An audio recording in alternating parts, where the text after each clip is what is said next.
அப்துல் கலாம் அவ்வளோ பெரிய ஜனாதிபதி மாளிகையில் இருந்தார். அவர் கூட பிறந்த அண்ணனை கூட வச்சுக்கல, வந்து காட்டிட்டு பத்தியா இதுதான் ஜனாதிபதி மாளிகை அப்படியே திரும்பி போயிருந்தார். அவருடைய அண்ணன் பிள்ளைகள் அப்படியே உட்கார்ந்திருக்காங்க. அதற்கு பிறகு நம்ம கற்பனை பண்ணிருக்கோமா, பாரத பிரதமர் நரேந்திர மோடி அவருடைய தாயை கூட கூட்டு வைக்க. யோசிச்சு பாருங்க, அவருடைய பெத்த தாய் இப்பதானே இருந்தாங்க, இவ்வளவு நாள் இருந்தாங்க. தாயை கூட அவருடைய சகோதரர்கள் கூட இருக்கிறாங்க.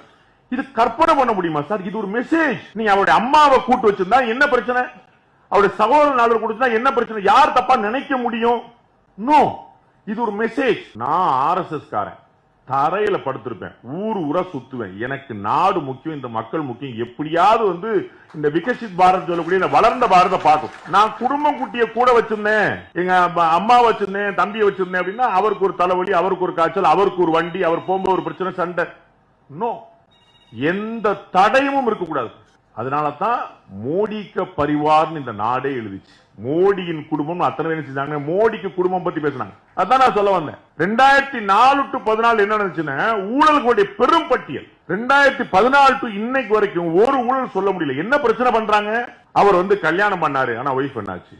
அவர் நிறைய சட்டம் மாத்துறாரு, கம்ப்ளைண்ட் சார். நிறைய சட்டம் மாத்துறாரு, நிறைய பேண்ட் மாத்துறாரு, இது ஒரு கம்ப்ளைண்ட். அவர் என்ன படிச்சிருக்கிறார்? இதுலயே தெரியலையா அவர்கள் எவ்வளவு தோல்வி அடைஞ்சிருக்காங்க? குற்றச்சாட்டு கூட வைக்க முடியாத இடம். கற்பனை பண்ண முடியுதா? நீங்க ராகுல் காந்தி மேல ஒரு குற்றச்சாட்டு சொல்லுங்க, இந்த கூட்டணி ஒவ்வொருத்தரும் ஆளுக்கு ரெண்டு சொல்லுவீங்க. அவ்வளவு அண்ணன் ஸ்டாக் வச்சிருக்கிறார். நரேந்திர மோடி மீது குற்றச்சாட்டு சொல்வதற்கு வாய்ப்பு இல்லாமல் இந்த இன்டெகிரிட்டி பொது வாழ்க்கையில இன்னொருத்தர் செய்ய முடியுமா சார்? இன்னொருத்தர் பார்த்திருக்குமா?